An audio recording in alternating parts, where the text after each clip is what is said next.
principal expressions of good etiquette on the fairway are these. First of all, we make marks with both the practice swing, which we are asked to limit to just one, and with, of course, the real shot. And this mark, this hole in the ground, is a divot hole, the piece of turf that flies out the divot. And it's incumbent on us to put that back and to do as good a job as we can to make that part of the golf course playable for the next person who goes there. Now, sometimes grass isn't going to grow back.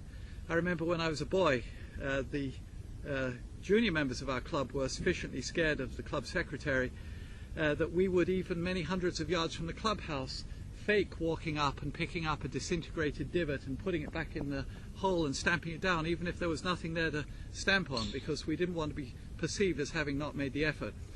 It's made a little easier nowadays in this country, in America particularly, by having bottles of sand and seed on the golf carts that we should take seriously as a responsibility to empty during the round. Use up that bottle's worth of sand and seed and you'll be helping the golf course and other golfers around you.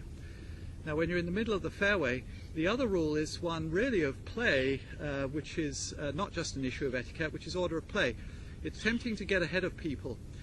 If you are waiting for somebody to hit and you've moved just a little too far ahead of them, I promise you're disturbing their golf, because they have in the back of their mind that they have hit a shot in the past that could go obliquely and end up hurting you.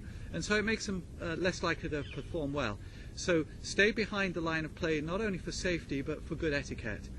And also make sure that you observe the rules of play in terms of order of play. Don't hit when you're nearer the hole than somebody else, because not only are you endangering people, principally yourself, by getting ahead of somebody you don't know if they're going to hit or not, but also the rules of play in regard to whether you've been penalized or not. It's against the rules to hit ahead.